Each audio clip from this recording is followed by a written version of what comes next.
आप सभी को मेरा ओम प्रणाम। गीतोपनिषद बाय डॉक्टर श्रीकांत गुप्ते, इस यूट्यूब चैनल में मैं डॉक्टर श्रीकांत गुप्ते आप सभी का हार्दिक स्वागत करता हूं। हम श्रीमद् भगवद गीता का जो विवेचन कर रहे हैं उसमें हमने पहला अर्जुन विषाद योग और अध्याय दूसरा सांख्य योग, इनके बारे में अपना विचार पूर्ण किया हुआ है। और अब हम भगवद गीता का तीसरा अध्याय कर्म योग के बारे में विचार करने जा रहे हैं। इसके पहले वाले भाग में हमने देखा था कि अर्जुन ने भगवान श्री कृष्ण से कहा कि हे केशव, हे जनार्दन, अगर आपको ऐसा लगता है कि बुद्धि जो है वो कर्म से श्रेष्ठ है, तो फिर आप मेरी योजना ये महायुद्ध करने के लिए क्यों कर रहे हो? आपका जो कथन है वो व्यामिश्र है, यानी कि आप पहले एक बात करते हैं, बाद में दूसरी बात कर रहे हैं। इससे मेरी बुद्धि को मोह हो गया है और मैं ये समझ नहीं पा रहा हूँ कि मुझे क्या करना चाहिए। इसके लिए आप जो मेरे लिए श्रेयस्कर हो ऐसी एक बात निश्चित कहिए। आज भगवान श्री कृष्ण अर्जुन की इस पृच्छा का आगे विवेचन करने वाले हैं। वो कहते हैं कि लोके अस्मिन् द्विविधा निष्ठा पुरा प्रोक्ता मया अनघ ज्ञान योगेन सांख्यानाम कर्म योगेन योगिनाम। भगवान कहते हैं कि हे अर्जुन, ईश्वर प्राप्ति का या परमात्मा का और जीवात्मा का मिलन करने का जो एक उद्देश्य है, वो न्याय, वैशेषिक, सांख्य और योग, ये चारों मार्गों में जो एक ही उद्देश्य है कि मोक्ष की प्राप्ति, जीवात्मा का परमात्मा के साथ मिलन। इसके लिए जो सांख्य मार्ग के जो प्रणेता है, सांख्य मार्ग के ऊपर चलने वाले, सांख्य मार्ग के ऊपर विश्वास रखने वाले जो है, वो उनके लिए बुद्धि योग है, ज्ञान योग है। और जो कर्म योगी है, जो योग मार्ग के ऊपर चलने वाले हैं, उनके लिए है निष्काम कर्म योग।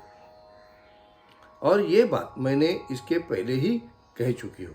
ये बात मैं आज तुमसे नहीं कह रहा हूँ। ये जो मार्ग है वो इसके बारे में विवेचन मैं कितने शतक पहले ही कर चुका हूं, ऐसा भगवान ने अर्जुन से कहा।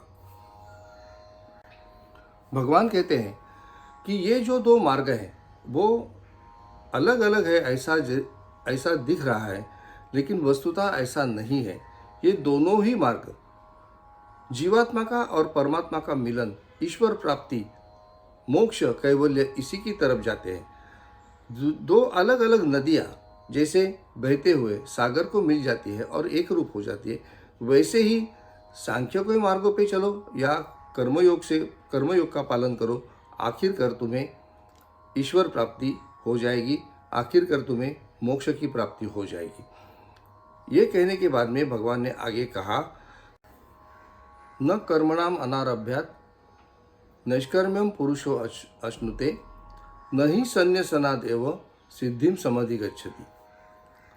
अगर कोई व्यक्ति ऐसा सोचता है कि मेरा विविध कर्म जो है, मेरा स्वभाव नियत जो कर्म है, वो भी नहीं मैं करूँगा और मैं कर्म का संपूर्णतया मैं निष्काम होकर रहूँगा, मतलब मैं काम ही नहीं करूँगा, कोई भी कर्म ही नहीं करूँगा, ऐसा अगर कोई आदमी सोचता है तो उसे नैष्कर्म्य प्राप्त नहीं होता है, मतलब उसको निष्कामता प्राप्त नहीं होती है। और जो नहीं संन्यसनादेव सिद्धिम समधिगच्छति, मतलब जो कर्म है उसका त्याग कर देने से सिद्धि नहीं प्राप्त होती। कहने का भगवान का तात्पर्य यह है कि जो हमारा स्वभाव नियत कर्म जो है, जो हमारा विहित कर्म है, वो हमें करना ही चाहिए और वो करते करते ही हमें निष्कामता प्राप्त हो जाती है। कैसे कि जैसे एक विद्यार्थी है, वो उसका जो विविध कर्म जो है, शिक्षा की प्राप्ति, अगर वो शिक्षा की प्राप्ति करता है, अगर कोई वैद्य है कि जिसका कर्म है रुग्ण की सेवा, अगर वो रुग्ण की सेवा कोई भी इच्छा के प्राप्ति को ध्यान में नहीं रखते हुए भी करता है, तो उसको उसकी निष्कामता प्राप्त हो जाती है। लेकिन जब हम कर्म का शुरुआत ही नहीं करेंगे तो हमें निष्कामता प्राप्त नहीं होगी। और साथ ही साथ भगवान ये कहते हैं कि ही नहीं संन्यसनाद एवं सिद्धिम समधिगच्छति। कर्म करना शुरू तो किया, लेकिन इसमें मुझे कोई प्राप्ति नहीं हो रही है, ऐसा समझकर अगर वो कर्म बीच में ही छोड़ दिया तो भी हमें सिद्धि की प्राप्ति नहीं होती है। कहने का मतलब यह है, कहने का तात्पर्य यह है कि कर्म जो है वो करना ही चाहिए, लेकिन उसकी जो फलेच्छा है उसको छोड़ कर करनी चाहिए। यही बात भगवान ने दूसरे अध्याय में भी कही थी, और आगे भी जो कर्मयोग है उसकी व्याख्या जो है वो निष्काम कर्मयोग की ही है, और यही बात भगवान बार बार दोहराने वाले हैं। आपको मेरा ये प्रयास कैसा लगा ये आप मुझे ज़रूर बताइए, और YouTube channel Gitopanishad by doctor Shrikant Gupte, इससे जुड़े रहिए।